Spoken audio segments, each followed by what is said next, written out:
Horror कहानियां थी। काला जादू।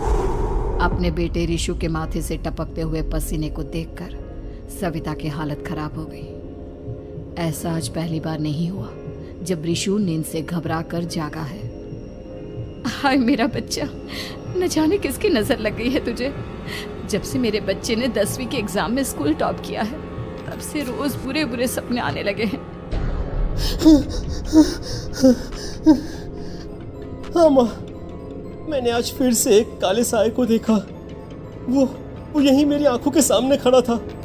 माँ मुझे बचा लो माँ। वो मुझसे कह रहा था कि मुझसे बदला लेगा।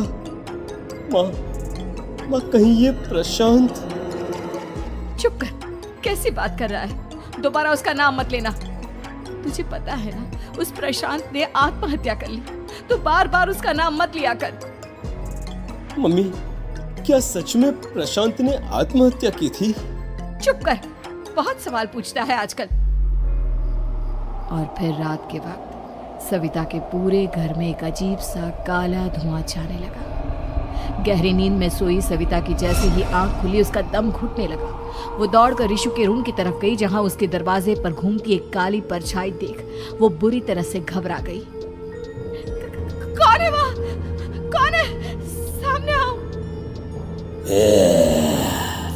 ये मैं हूँ, तुम्हारी काली करतूत। और अब मैं तुम्हारे बेटे को ले जाने आया हूँ। नहीं, मेरे बच्चे को छोड़ दो प्लीज। मेरे रिशु को कुछ मत करना। वो परछाई रिशु के कमरे में घुस जाती है। सविता भी उसके पीछे पीछे दौड़कर जाती है और देखती है कि अब वो साया साफ नजर आ रहा था। वो सर से पैर तक खून में सना हुआ था और उसके शरीर के सारे अंग कटे फटे हैं। क्या चाहिए तुम्हें? तुम जो बोलोगे मैं करूंगी, लेकिन मेरे रिशु को छोड़ दो। उस परछाई ने रिशु को गर्दन से पकड़कर दीवार के सहारे हवा में उछाल दिया। रिशु जोर जोर से चिल्लाने लगा। माँ बचाओ मुझे, बचा लो माँ, ये मुझे मार डालेगा। माँ मुझे बचा लो माँ। नहीं ऐसा मत करो, मुझे मार दो लेकिन मेरे बच्चे को छोड़ दो। मैं तुम्हारे आगे हाथ जोड़ती हूँ। वो परछाई रिशु को जमीन पर गिरा देती है और अचानक वहां से गायब हो जाती है। रिशु, मेरा बच्चा, तू ठीक तो है ना? कुछ बोल बेटा, क्या हुआ है तुझे? मैं ठीक हूँ माँ। क्या हुआ था यहाँ पर? कुछ नहीं बेटा, कुछ नहीं। तू परेशान मत हो। हम कल ही गांव के बाहर जो तांत्रिक महाराज रहते हैं उनके पास चलेंगे। ठीक है माँ, हम जल्द ही उनके पास चलेंगे। मुझे बहुत डर लग रहा है माँ। ये बार बार मुझे डरावने सपने आना, ये सब हमारे साथ क्यों हो रहा है माँ? अगले दिन सविता अपने बेटे रिशु को लेकर गांव के बाहर तांत्रिक के पास जाती है। जिस जगह पर तांत्रिक रहा करता था वो जगह बहुत डरावनी थी। चारों तरफ कंकाल और खूब भूतियां नजर आ रही थी। गांव से दूर वीराने में उस जगह पर जोर से आंधी चल रही थी। रिशु ने डर कर अपनी माँ का हाथ पकड़ लिया। माँ मुझे बहुत डर लग रहा है। ये कैसी जगह है? देख बेटा, हमारे साथ जो कुछ भी हो रहा है उसका इलाज सिर्फ और सिर्फ ये तांत्रिक महाराज ही बता सकते हैं। अब यही है जो हमें प्रॉब्लम से बाहर निकाल सकते हैं। जैसे ही सविता और रिशु तांत्रिक की झोपड़ी के अंदर पहुंचे, वहां का नजारा देखकर उनकी आंखें फटी की फटी रह गई। तांत्रिक की झोपड़ी के अंदर कई सारे लोग अपनी गर्दन घुमा घुमा कर जोर जोर से चीख रहे थे। कौन हो तुम और यहाँ क्यों आई हो? महाराज, मेरे बेटे को कुछ दिनों से एक डरावनी काली परछाई नजर आती है और कल रात उसने मेरे बेटे पर हमला भी कर दिया।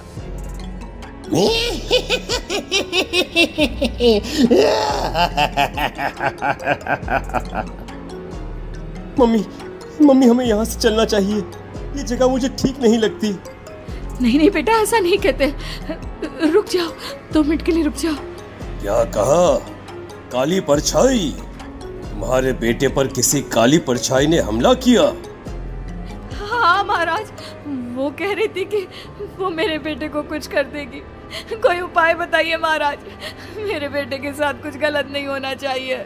तुमने किसी दूसरे के साथ गलत किया है तो तुम्हारे साथ भी गलत होकर ही रहेगा। तुमने किसी की जान ली है, किसी को मार डाला है तुमने। नहीं महाराज, मैंने ऐसा कुछ नहीं किया। मैंने किसी की जान नहीं ली। मुझे कोई उपाय बताइए। लगता है तुम इतनी आसानी से नहीं मानोगी। मैं तुम्हें अभी उस काली परछाई से मिलवा देता हूँ और वही सारा सच तुम्हारे सामने लेकर आएगा। सविता और ऋषु ने डर के मारे अपनी आंखें बंद कर ली। तभी अचानक तांत्रिक की झोपड़ी में अजीबोगरीब आवाजें गूंजने लगी। सविता और ऋषु बुरी तरह से कांप रहे थे। आंखें खोलो और अपने सामने देखो। क्या यही है वो जिससे तुम कल रात को मिली थी? बताओ मुझे। हाँ, इसने कल रात मेरे बेटे के ऊपर हमला किया था। ये उसी लड़के की भटकती हुई आत्मा है जिसे कुछ दिन पहले तुमने मार डाला था। मम्मी ये महाराज क्या कह रहे हैं? क्या सच में आपने किसी की जान ली है, किसी को मार डाला है? अगर हाँ तो बताइए ना मम्मी, किसको मारा है आपने? किसको? तुम्हारी माँ इतनी आसानी से सच नहीं बताएगी बेटा। इसने एक बच्चे की जान ली है। कहीं उसका नाम प्रशांत तो नहीं महाराज? वो मेरा दोस्त है, मेरा पड़ोसी है। सही पहचाना।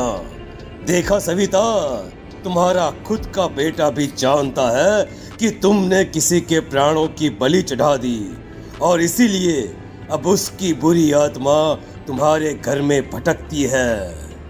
मुझे माफ कर दीजिए महाराज, मुझसे बहुत बड़ी गलती हो गई। प्रशांत हमारे पड़ोसी का बेटा था। हर बार उसके नंबर मेरे बेटे से ज्यादा आते थे और इसलिए मैंने उसके कमरे के बाहर काला जादू किया था, पर मुझे नहीं पता था कि वो मर जाएगा। तुम्हारे उसी काले जादू वाली गुड़िया के अंदर एक बुरी आत्मा थी जिसने उस बच्चे के दिमाग पर बुरा असर कर दिया और उसी की वजह से उस लड़के ने अपनी बालकनी से कूदकर आत्महत्या कर ली। इसकी वजह सिर्फ और सिर्फ तुम हो, तुम। नहीं महाराज, जो कुछ भी हुआ मुझे नहीं पता था कि प्रशांत अपनी जान दे देगा। प्रशांत की आत्मा इस वक्त तुम्हारे सामने खड़ी है, हमसे बात करना चाहती है। बोलो क्या कहना चाहते हो? मैं जीना चाहता था, बड़ा होकर कुछ बनना चाहता था। आपके बेटे से मुझे कोई परेशानी नहीं थी। अरे वो तो मेरा अच्छा दोस्त था। मुझे माफ कर दो बेटा, मुझसे बहुत बड़ी गलती हो गई, मुझे माफ कर दो। माफ करने से मुझे वापस जिंदगी नहीं मिल जाएगी। मेरे माँ बाप आज भी मेरे लिए रोते हैं। आपने मेरे साथ बहुत गलत किया है, बहुत गलत। और तभी अचानक प्रशांत की आत्मा वहां से गायब हो जाती है। सविता जोर जोर से रोने लगती है। सुन लिया तुमने? ये तुम्हारे अपने ही किए हुए पाप हैं जो इस तरह से तुम्हारे सामने आ रहे हैं। माँ, ये आपने अच्छा नहीं किया। सिर्फ 10th बोर्ड के एग्जाम में मैं टॉप कर पाऊं, इसलिए आपने मेरे दोस्त के ऊपर काला जादू कर दिया। नहीं मम्मी, नहीं, अब हम कभी खुश नहीं रह पाएंगे, कभी नहीं। मेरे दोस्त की आत्मा को कभी शांति नहीं मिलेगी मम्मी, कभी नहीं।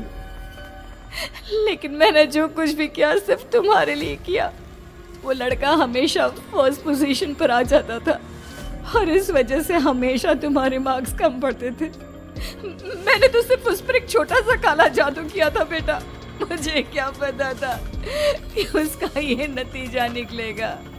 जिस गुड़िया को तुमने उस लड़के के कमरे के दरवाजे पर लगाया था, दरअसल उसके अंदर एक बुरी आत्मा का प्रवेश हो गया था, जैसा कि अक्सर काला जादू करते समय हो जाता है। मुझे अपनी गलती का एहसास हो गया है। मैं प्रायश्चित करना चाहती हूँ। आप बताइए मैं क्या करूँ? प्रशांत के घर जाकर उस काली गुड़िया को वहां से निकालकर यहाँ लेकर आओ। मैं उसे आग में जलाकर राख कर दूंगा और उसके बाद प्रशांत की आत्मा को हमेशा के लिए मुक्ति मिल जाएगी। अगली रात सविता चुपचाप अपने पड़ोसी प्रशांत के घर जाती है। प्रशांत के माँ बाप प्रशांत की मौत के बाद उस घर को छोड़कर हमेशा के लिए वहां से चले गए थे। जैसे ही सविता उस घर के अंदर कदम रखती है, उसका सामना अजीबोगरीब हैवानियत से भरी आवाजों से होने लगता है। ऐसा लग रहा था जैसे कोई बुरी तरह से चीख रहा हो। सविता जैसे ही प्रशांत के कमरे के बाहर पहुंचती है, वहां पर लटकी हुई गुड़िया के शरीर से खून टपकने लगता है। ये क्या हो रहा है? इस गुड़िया के शरीर से खून क्यों टपक रहा है? सविता हिम्मत करते हुए उस गुड़िया को वहां से उतारने की कोशिश करती है, लेकिन तभी अचानक से बहुत भयानक दिखने वाली औरत उसकी आंखों के सामने आकर खड़ी हो जाती है। मैं यहाँ से कहीं नहीं जाऊंगी, और अगर तूने मुझे यहाँ से हटाने की कोशिश की तो मार डालूंगी मैं तुझे। नहीं नहीं, मुझे तुम्हें यहाँ से ले जाना ही होगा, नहीं तो मेरा बेटा, उसकी जान को खतरा है। मैं तुम्हें नहीं छोड़ सकती। अगर तुम्हारे अंदर हिम्मत है तो मुझे इस घर से बाहर ले जाकर दिखाओ। और ऐसा कहकर वो औरत सविता के ऊपर हमला कर देती है और उसे हवा में उछाल उछाल कर जमीन पर पटकती है। लेकिन तभी अचानक मौका देखकर सविता अपने हाथ में ली हुई सुई उसके हाथ में चुभो देती है। हाथ में सुई लगते ही वो औरत जमीन पर तड़पने लगती है। ये क्या किया तूने? ये क्या कर दिया? तुझे ऐसा नहीं करना चाहिए था। तांत्रिक ने मुझे कहा था कि तुझसे जीतने का सिर्फ यही एक तरीका है जिससे मैं अपने पापों का प्रायश्चित कर सकती हूँ और अपने बेटे की जान बचा सकती हूँ।